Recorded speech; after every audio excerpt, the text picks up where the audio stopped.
السلام عليكم ورحمة الله وبركاته. الله يحييكم، يا هلا وسهلا ومرحبا فيكم، جزاكم الله عني كل خير.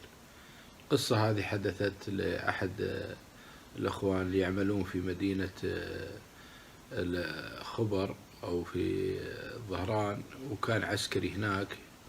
يقول أنا متزوج وعندي أسرة وراتبي يعني الحمد لله مغطي أموري، وعندي سكن أجار، وإمكانياتي الحمد لله إلى حد ما مناسبة.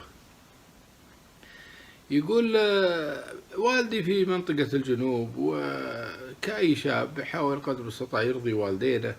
يقول ذاك اليوم اتصل علي قال لي يا فلان. قلت نعم يا أبوي. قال حنا رايحين للعرس الفلاني ونبي عانية، وأنا والله يا أبوك محتاج 1000 ريال عانية قدمها. قلت ابشر ابشر، ما طلبت شيء يا أبوي، أنا ما أملك من العانية إلا ما أملك منها الفلوس اللي طلبها إلا اللي هي نفسها 1000 ريال. هو طلب 1000 ريال وهي اللي في حسابي، وكان باقي على الراتب 12 13 يوم، هي اللي بتغطيني إن شاء الله. لكن قلت أبوي أولى. يقول طلعت من شقتي ورحت ومريت لمحطة بنزين فيها صرافة البنك اللي أبوي معه نفس البنك.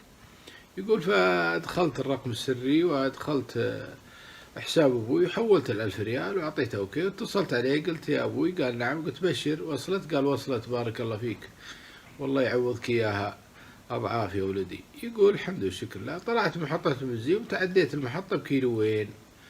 يقول هالمحطة جايته في منطقة فيها رمل الله يكرمكم.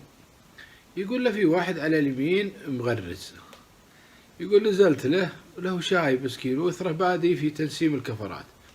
يقول قلت لا تنسف الكفرات، أنا معي واير، وهالواير هذا إن شاء الله بقنص موترك. قال خير إن شاء الله. يقول وانزل وأفكر الواير، عندي كيس وأطلع الواير وأركبه في سيارته وأسحبه في سيارتي. إي نعم. طلعت لين وصلت العزاز الأرض الجلد.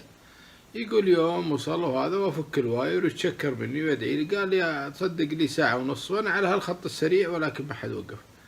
قلت الحمد لله اللي فضل لي إني أكون خادم لك. يقول والله استكبر هالكلام مني. يقول أنا قمت ألف الواير يعني تعرف الواير طويل، ألفه ومعطي الرجال ظهري. يقول تفاجأت إلا هو يحط في مخباي شيء ويحلف بالله العظيم إنها ما ترجع، ويحلف بالله. قلت ابن حلال والله أنا وياه في حلفان ما بعد حلف. يقول آخر شيء قلت خير خير إن شاء الله. قال هو يركب سيارته ويروح وقعد أنا لحالي. لفيت الواير وحطيته في السيارة وشغلت سيارتي، ويوم جيت أمشي وأطلع هذه ولا هي 1500 ريال، حط في مخباي 1500 ريال. فيقول سبحان الله أنا التفت لهذه الصرافة قدامي حقت اللي أنا حولت. قلت ما أسرع يعني الصرافة الحين، وما أخذت 5 دقائق أعطيت لأبوي 1000 و5 دقائق وهذا يحط في مخباي 1500 ريال.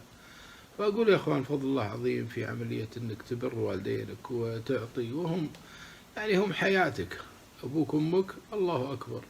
مهما أعطيتهم مخلوف أول شيء عند الله سبحانه وتعالى، ثم حتى في الدنيا يعجل الله لك. فهذه من القصص اللي فيها عاجل رد الخير. الله كريم سبحانه وتعالى، وإذا اطلع على نية الشخص فيعرف تمام العرف أنها بترجع لك أضعاف مضاعفة، وأن الله بيبارك لك. السلام عليكم ورحمة الله وبركاته، وشكرا لكم على حسن المتابعة والإنصات.